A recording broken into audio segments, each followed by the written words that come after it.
ఈరోజు ఈ సభ ద్వారా మీ అందరికీ విజ్ఞప్తి చేసేది, ఇటీవల నేను చాలాసార్లు మాట్లాడినప్పుడు ప్రధానమంత్రి గారు కూడా లేదు, కొన్ని రాష్ట్రాలు ముందు వెనకాలన్నాయి, ఈ విభేదాలు ఉన్నాయి, ఎవరైతే చొరవ తీసుకుంటారో వాళ్ళందరూ ముందుకై వెళ్ళి intra linking of rivers in the state చేయండి, మీరు ఏ రాష్ట్రానికి ఆ రాష్ట్రానికి కంప్లీట్ చేయండి, సరైన సమయంలో గంగా కావేరి నదుల అనుసంధానం కూడా టేకప్ చేయొచ్చని వారు సజెషన్ ఇచ్చారు.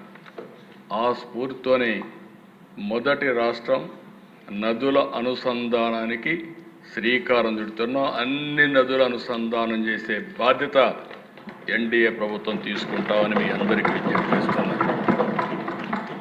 ఇక్కడ ఈ మ్యాప్లో మీకు అన్నీ కూడా ఊరికే వేస్తే మీకు జ్ఞాపకం ఉంటుందనే ఉద్దేశం చూపిస్తున్నా.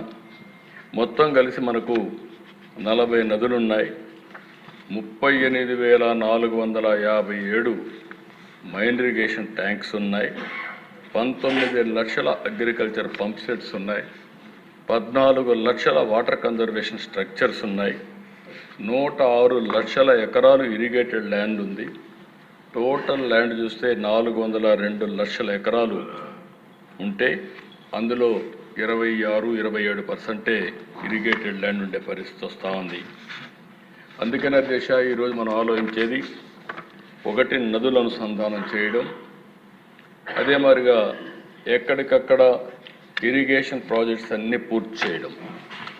ఈరోజు మీరు ఒకసారి చూస్తే తెలుగుదేశం ఆ రోజు ఎన్డీఏ ప్రభుత్వం 14-19 5 సంవత్సరాల్లో 68,417 కోట్ల రూపాయలు ఖర్చు పెట్టాం. అదొక చరిత్ర, ఒక రికార్డు. వైఎస్ఆర్ కాంగ్రెస్ పార్టీ వచ్చిన తర్వాత 28,376 కోట్లు మాత్రం ఖర్చు పెట్టారు. ఈ సంవత్సరం మళ్ళీ మనం 1 ఇయర్లో 12,454 కోట్ల రూపాయలు ఖర్చు పెట్టాం. ఈ 5 ఏళ్లలో 60,000 కాదు 70,000 కోట్ల కంటే ఎక్కువ ఖర్చు పెట్టి రాష్ట్రంలో అన్ని ప్రాజెక్టులు పూర్తి చేయడానికి ముందుకు పోతామని చెప్పి కూడా నేను మీకు తెలియజేస్తున్నా. ఇంకొక పక్కన ఈరోజు డిపార్ట్మెంట్ మనస్ఫూర్తిగా అభినందిస్తున్నా. ఫస్ట్ టైం నేను ఎప్పుడు కూడా ఒక డిపార్ట్మెంట్ గట్టిగా చెప్పను, అభినందించను. అలాంటిది ఈరోజు చూస్తే మేజర్ మీడియం ఇరిగేషన్ ప్రాజెక్ట్స్లో 94% రిజర్వాయర్లో నీళ్లు వచ్చే పరిస్థితికి వచ్చింది. మనస్ఫూర్తిగా అభినందిస్తున్నాం. జలకళ ఎక్కడికక్కడ ఉట్టి పడతా ఉంది. ఈరోజు మనం చూస్తే ఇప్పటికిక్కడ చూసినప్పుడు 1048 టీఎంసీ నీళ్లున్నాయి, 80%. అదే కాకుండా కొన్ని వర్షాలు బాగా వస్తున్నాయి, అందుకని ఎక్కడికక్కడ గ్యాప్ పెట్టాలి, ఫ్లడ్ క్వశ్చన్ పెట్టుకోవాలి, గట్టి క్వశ్చన్ పెట్టారు. అల్టిమేట్గా అవి ఫ్లడ్ తగ్గతానే అవి ఫిలప్ చేస్తారు. కాబట్టి మొత్తం ఇప్పటికీ 74% పూర్తయింది ఉన్నాయి. ఇది ఒక వినూత్నమైన కార్యక్రమం. కొన్ని ప్రాజెక్టులు కొన్ని ఇబ్బందులు వచ్చాయి. తుంగభద్ర గేట్స్ కొట్టుకోపోయినాయి, మొన్నే నిలిపాం. 25 టీఎంసీ నీళ్లు తగ్గించాల్సి వస్తూ ఉంది. పిఏబిఆర్ ఒక 5 టీఎంసీ నీళ్లు తగ్గించాల్సి వస్తూ ఉంది. ఎందుకంటే అక్కడ సేఫ్టీ ఆఫ్ ది డ్యామ్ ఇవన్నిటి కోసం దాన్ని కూడా స్టడీ చేస్తున్నాం. అలగనూరు ఒక 3 టీఎంసీ తగ్గించే పరిస్థితికి వచ్చాం. అన్నమయ్య ఆ రోజు కొట్టుకొని పోతే పట్టించుకోని పరిస్థితి, దానివల్ల 2.4 టీఎంసీ నీళ్లు అక్కడ కూడా తగ్గే పరిస్థితి వస్తూ ఉంది.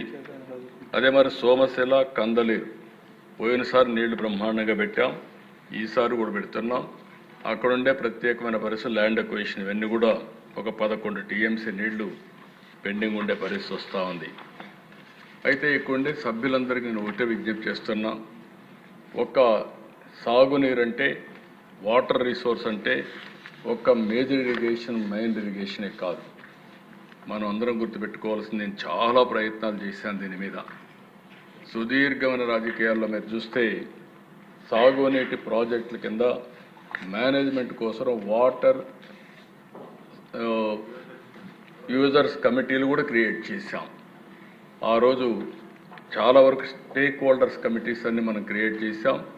అంటే లబ్ధిదారులనే మెంబర్లుగా చేసి వాళ్ళకు ఒక మేనేజ్మెంట్ కమిటీ ఇచ్చి వాళ్లే మేనేజ్ చేసుకోవడానికి సాగునీటి సంఘాలు తీసుకొచ్చాం. ఈరోజు 5 ఏళ్ళు వీళ్ళు లేకపోతే మొన్న వస్తానే సాగునీటి సంఘాలన్నీ పూర్తి చేశాం. ఆ రోజు ప్రారంభించిన డాక్రా సంఘాలు ఈరోజు చూస్తే 20,000 కోట్ల రూపాయలు కార్పస్ ఉంది, 50,000 కోట్ల రూపాయలు అప్పు తీసుకుంటున్నారు. వాళ్ళ యొక్క రీపేమెంట్ చూస్తే డిఫాల్టర్స్ 0.02% డిఫాల్టర్స్ ఉన్నారు. అంటే దేశంలో ప్రపంచంలో ఎక్కడ కూడా తిరిగి 100% పే చేశారంటే అది ఒక్క ఆంధ్రప్రదేశ్లో ఉండే డాక్రా సంఘాలు మాత్రం పే చేయగలిగారు. అది వాళ్ళకి ఉండే మోటివేషన్. ఇలాంటి సంఘాలని విద్యా కమిటీలు తీసుకొచ్చాం, జాయింట్ ఫారెస్ట్ మేనేజ్మెంట్ కమిటీలు తీసుకొచ్చాం, ఇవన్నీ వచ్చాయి. అయితే అధ్యక్ష ఇక్కడికి వచ్చినప్పుడు మిమ్మల్ని నేను కోరేది, ఎమ్మెల్యేలు మీ నియోజకవర్గంలో జలాశయాల్లో నీళ్లు ఒక ఎత్తు, భూగర్భ జలాలు పెంచడం రెండో ఎత్తు, గ్రౌండ్ వాటర్ పెంచాలి. ఈ ప్రభుత్వం ఒక విధానాన్ని తీసుకున్న మనందరం ఏదైతే రెయినీ సీజన్లో కానీ అదే మరిగా ప్రీ మాన్సూన్ అంటే పోస్ట్ మాన్సూన్, ప్రీ మాన్సూన్, వర్షాకాలం అయిన తర్వాత మళ్ళీ వర్షాకాలం కంటే ముందు 3 మీటర్లు వర్షాకాలం తర్వాత ఉండాలి. అదే మాదిరిగా మళ్ళీ వర్షాలు పడే ముందుకి 8 మీటర్లు ఉండాలి. 5 మీటర్లే మనం వాడుకోవాలి. అది వాడుకుంటే ఒక 700 టీఎంసీ నీళ్లు భూగర్భ జలాలు పెరుగుతాయి. ఈరోజు 1000 అడుగులకు వెళ్ళిపోతూ ఉంది. 1000 అడుగులంటే మీరు అర్థం చేసుకోవాల్సిన అవసరం ఉంది. దీనివల్ల విపరీతంగా కరెంట్ ఛార్జీలు ఒక పక్కనైతే ఎన్విరాన్మెంట్ కూడా ఇంబ్యాలెన్స్ అయ్యే పరిస్థితి వస్తూ ఉంది. అందుకే దీనికోసం ఈ సంవత్సరం మీరు చూస్తే మన దగ్గర రెయిన్ఫాల్ తక్కువ పడింది. 2.1% ఇప్పటికి కూడా రెయిన్ఫాల్ తక్కువ. పోయిన సంవత్సరం 18% సర్ప్లస్ రెయిన్ఫాల్ పడింది. అయితే ఈరోజు ఇక్కడ రాష్ట్రంలో చూసినప్పుడు లాస్ట్ ఇయర్ కంటే 1.25 మీటర్స్ గ్రౌండ్ వాటర్ పెరిగింది. వాటర్ మేనేజ్మెంట్ సమర్థవంతంగా పనిచేసిన దానివల్ల 1 సెప్టెంబర్ 2025 చూస్తే 8.43 మీటర్స్లో మన దగ్గర ఉంది. కానీ ఇంకా కొంత రెయినీ సీజన్ ఉంది. అల్టిమేట్గా ఇది 7, 8కు వస్తుంది, 7కో 6కో వస్తుంది. కానీ మన ఉద్దేశం +3 రావాలనేది మన ఉద్దేశం. దీనివల్ల మీరు చూసినప్పుడు ఈరోజు మనకు నీళ్ళన్నీ కూడా 697 టీఎంసీ నీళ్లు 1 డిసెంబర్కి మనకు అవైలబిలిటీలో ఉన్నాయి.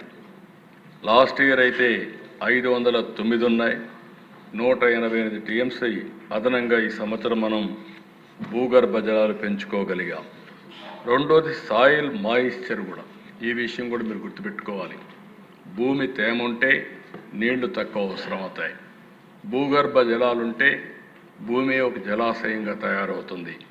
అందుకనే ఇక్కడ చూసినప్పుడు 18 సెప్టెంబర్కి 2025లో 84.51% మాయిశ్చర్ హోల్డింగ్ కెపాసిటీ వచ్చింది. దీనివల్ల అదనంగా 625 టీఎంసీ నీళ్లు మనకు అందుబాటులోకి వచ్చే పరిస్థితికి వస్తుంది. అంటే లాస్ట్ టైం కంటే కూడా లాస్ట్ టైం 559 ఉంది, ఈసారి 625 ఉంది. అంటే ఈ విషయం ఎందుకు చెప్తున్నానంటే మీ నియోజకవర్గాలకు సంబంధించి మీకు ఒక బాధ్యత అప్పచెప్తున్నాం.